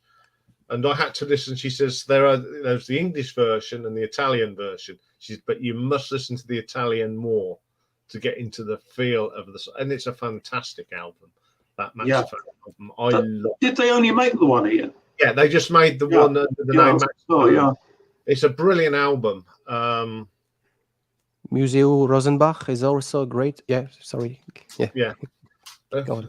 I like how Rob always gets very quiet when the subject is on progressive rock. So I'd like to ask Mr. Rob Walker, what's your favorite progressive rock group or record for the audience? Interesting question. Yeah. Yeah, well, I mean, I'm not really sure. I mean, I Pink Floyd, are they classed as progressive rock? Yes. Yes. If you listen to metal, yeah, definitely, yeah. Yeah. I've got that. I mean, Echoes is definitely a prog track, isn't it? They're one of the bands that, Mike, you've done your, artists that you kind of ignored for years. So I never really listened to Pink Floyd, and then I've discovered someone in the VC, Randall Weaver, he sent me Dark Side of the Moon. And then I ended up getting Wish You Were Here and Medal. I've got quite a few albums by him. And I really like Pink Floyd. So I like Genesis as well. Up to Duke. Duke, yeah. So Yeah, that's usually where the cutoff is. Yeah. Yeah, so I'd go one album before that. Abba Cabba. Yeah, I like. Is Abacab after Duke? Yeah. Yeah, I don't mind Abacab, but Yeah, there's one or two good tracks on there, but it I has like- got I like Camel. Oh yeah. oh, So what a I band. like Camel. They're another band because when I was like 14, 15, they weren't a singles band. So Mhm. I was into singles when I was like a teenager. And a lot of prog bands like Emerson, Lake and Palmer, they did Fanfare for the Common Man, which is probably nothing like anything else they've ever done. But that was a song that I really liked. And same with Pink Floyd, they did Another Brick in the Wall, didn't they? You know, but Yeah. with me being such a big fan of 7-inch singles, a lot of prog bands didn't really. I've recently got a Gong album as well. So I do have bits of prog. I've probably 4 or 5% of my collection is prog. So it's probably I might have about 50, 60 prog albums. Hmm. So That's it's good. quite a few, isn't it? yeah. Question from Charles. Has Rob listened to that Marillion debut he showed the other week? Did I show a Marillion debut? Was it a CD? I don't know. I can't remember. Script for a Jester's Tear. That's what it's called. Yeah, I think it was a CD. I haven't listened to it yet. No, You'll that's the love that. problem, isn't it? I mean, probably like a lot of you, I'm buying records all the time. I'll show a record here now. I can't get enough of it. So this is a new record by the best band in the world that nobody's heard of. So they're called The Slow Show. Yeah, you showed that. Yeah. I've had it on my Instagram. So Yeah. this is their 5th album, and I absolutely love The Slow Show. So they're kind of they are very much like Elbow, and they're a little bit like The National as well, but absolutely gorgeous music, just atmospheric. This could very well be my favourite album of the year. But they've done 5 studio albums, and I've got them all, and they're all excellent. And this is no different. So it's called Subtle Love. It came out about 3 weeks ago. So Right. Well, Who But did the nobody- cover of that? nobody in the VC has ever shown a Slow Show record. I'll No. go and have a look at them on your recommendation, I think. yeah. But the album There's on 5 my list, albums, Ian, so you could do a ranking on them, do yeah. yeah, definitely, yeah. And they're But- from Manchester. They were formed in 2010, but they're absolutely gorgeous music. Sounds So I shall look forward to that. But the album I'm listening to a lot at the moment is Steve Wilson's The Harmony Codex. Steve Wilson, yeah. Yeah, absolutely. An amazing musician and an amazing producer. Yeah. Yeah. We haven't heard from Nick in quite a bit, so I just wanted to show a record that I think that is one that's near and dear to Nick's heart with this type of music, because Nick really likes this type of brass stuff. I'm curious, do you know this band, Nick? Pig Bag? Pig Bag, yeah. They yeah. released a single over here in Britain called Pig Bag. Hmm. That is what Papa's got a brand new pig bag or something, isn't it? Yeah. Yeah. And it's I- all I've got- instrumental. I've got the 7-inch single. All instrumental, kind of ska based. Yeah. Yeah, there's a lot of brass instruments in it. Yeah. Because you like that type What? of music. What's it like that? Michael? I've never actually heard that. Pig Bag, it's Yeah, like what's it like? it's like jam and ska music. It's ska. Yeah. And it's fun. It's very, very fast paced. It's fun. I mean, it's danceable music. You'd like Yeah, it. yeah. I know Nick would like it. I'll have to give that a listen. Yeah, yeah. They only had a couple of records. This is the one. Yeah. I think that's definitely worth a listen. So I'm just looking at the poll for today's thing. I actually ordered an album from Japan. I can't fault Japanese sellers. This is the second album I've ordered from Japan. I'm not going to say who it is because I'm going to show it in the video. Okay. But it took less than a week to get to my house. I can't fault it. Absolutely fantastic service. And they sent a free 7-inch. It's a shame I didn't dig it out really. It's Japanese 7-inch single with it, with loads of stickers, and even the Japanese Pokemon card. Did you order Record City? Did you remember if the seller was Record City? It probably is. They're the most easiest to do business with. It sounds familiar. Yeah, I think it is. That sounds familiar. Yeah. But yeah, I can't fault Japanese sellers. Brilliant, sir. They're better than it's a better dispatch time than it is over here in Britain. Can't fault them. Less than a week to come halfway across the world and end up on my doorstep. Wow. Fantastic. And it takes the Royal Mail 5 weeks to get a parcel from 30 miles. Absolutely bloody useless. Yeah, that's the same. I recently ordered some record at Flashback Records. It's a store in London, UK. And it got faster here in Canada than record that I bought in the same province. The guys was located, I think, a couple of miles from Montreal. It took 2 weeks for the package to come. Make sure you're not showing addresses, Mr. Walker. Do you want me to do an unboxing? Oh, yeah, we'll have a live unboxing. Why not? So here we go, Rob. It's all yours. Yeah, so look, I'm opening this. So it's a Canadian artist. Can anyone have a guess and think who it might be? Echo and the Bunnymen? Canadian. Canadian? Dr. Turner Overdrive, Rob? Honestly? Gordon Lightfoot, Rob? Gordon Lightfoot? No. I wonder if I think someone should know who this is. Who's that? Is that Matt DeMarco? Yeah. Salad Days. So there was the guys in Jumbo Records in Leeds really love him. Yeah. Well, there was a shooting in America. I mean, there's always shootings in America. There was a shooting in an American school. And the guy who was doing all the shooting, he was listening to this album when he was shooting everybody. Hey. So there's a recommendation. Yeah. So if you want to shoot a load of kids in a school, listen to this album. Thank you for those happy thoughts. Oh. Yeah. Anyway, folks, it's coming up to the 2 hours, but hopefully from next week we won't have this. Oh, well. So can I just thank my wonderful panel as ever? And does Michael want to show another record before we go? I'll just show you this. I just got this week. Original pressing, very happy. In Japan, VG Plus condition.